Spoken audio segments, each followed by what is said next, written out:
Exactement, ça s'appelle le mountaineering ou le techwear, deux mots qui sont un petit peu compliqués. Le mountaineering. Mountaineering. Donc maintenant, vous mettez ing à la fin de chaque mot. Mais c'est pas moi. Parce que vous faites le doctoring et c'est la tendance qui consiste à aller voir un médecin. Le mountaineering, c'est un peu comme l'engineering, l'ingénierie. Ben voilà, ça vient de l'anglais. Pardon pour le interrupting. Exactement, ça c'est vrai. Non mais en fait, le mountaineering, ça vient effectivement du mot mountain, montagne, parce que ce sont des équipements de montagne.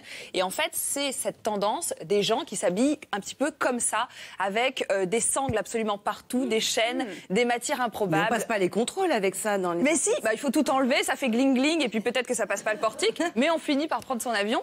Et effectivement, on se cache le visage avec des masques, on a des baskets futuristes avec très grosses semelles, et puis j'en passe. En bref, d'un point de vue vraiment mode, c'est un peu l'apocalypse. En fait, ce sont de vrais vêtements militaires, de vrais vêtements de ski. Et en fait, ce qui se passe, c'est qu'on les porte en ville.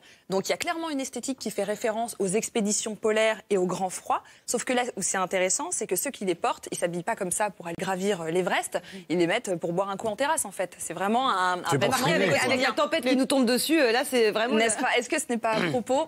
Je me le demande. Et donc c'est une tendance qui est forcément très urbaine, mais elle inspire aussi les créateurs de mode. C'était encore il y a quelques jours la Fashion Week masculine à Paris, à Milan, etc. Et on a vu beaucoup de vêtements très techniques sur les podiums, comme avec la marque japonaise The Soloist qui défilait à Florence. Donc l'hiver prochain, on pourrait porter une vraie combinaison de ski sanglée ceinturée avec la notice carrément écrite dessus. Mais il y a quand même des look de cache-genoux quand même. Hein. Parce qu'il faut quand même avoir un peu froid quelque part. Question d'hygiène, Isabelle. Non, mais avec ça, on peut pas s'approcher de l'Arc de Triomphe. On est immédiatement, on est barré. C'est pas possible. En fait, il y a les deux tendances aujourd'hui. Il y a la technique et l'individualisation, parce que ce sont des gens qui s'individualisent très fort. Hein. Oui, exactement. Moi, j'ai un commentaire à faire, c'est qu'il cache son nez. Oui, on a fait des études sur le cache-nez. On en revient à l'hygiène, ça y est. Même si c'est pas tricoté par maman, ce qui arrive parfois.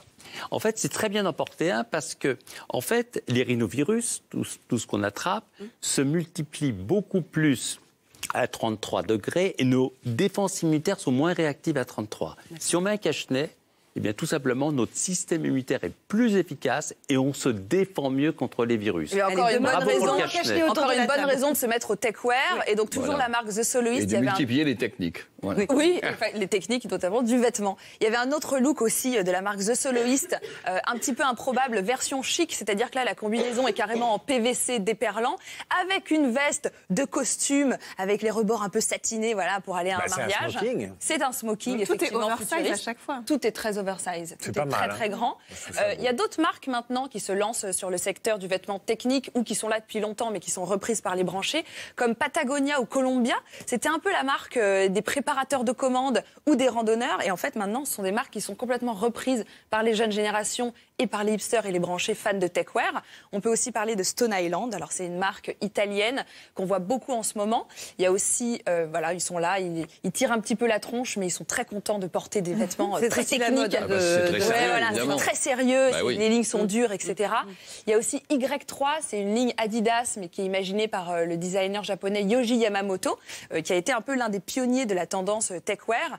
Alors, côté prix, ça ressemble à du Decathlon, mais c'est plutôt le prix du Vuitton, puisque par exemple, une parka Stone Island, c'est quand même 600 €, hein, au minimum, et un jogging, donc simple molleton de coton Y3, c'est 300 €. À peu près. Je comprends pas à quoi ça sert, à part à se différencier. En réalité, c'est une tendance comme les autres, mais là où c'est intéressant avec cette tendance justement du techwear, c'est qu'on se rend compte que c'est une nouvelle façon en fait d'aborder la ville comme un terrain de jeu. Comme si c'était un combat aussi. Exactement, comme si c'était un combat. C'est le survivalisme. C'est exactement ça. Il y a beaucoup de théories de la fin du monde aujourd'hui, et les gens qui vivent en ville, bien tranquilles, etc., et qui ont les moyens de s'acheter des fringues à 3 000 €, ils pensent vraiment que ça va être la fin du monde pour eux. Alors, je ne sais pas s'ils pensent que c'est la fin du monde, mais je pense que quiconque a pris la ligne 13 à 18h30 un vendredi, c'est un peu apocalyptique. Il y a un côté apocalyptique et fin du monde, et cette tendance, elle permet en fait de combattre les éléments. Alors, il y a aussi une influence un petit peu jeu vidéo. D'ailleurs, il y a certains looks où ils posent avec des sabres, etc., où c'est vraiment un côté combat.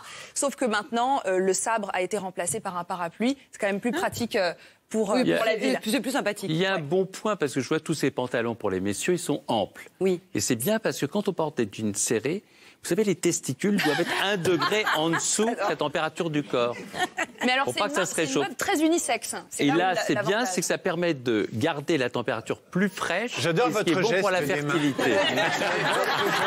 C'est incroyable.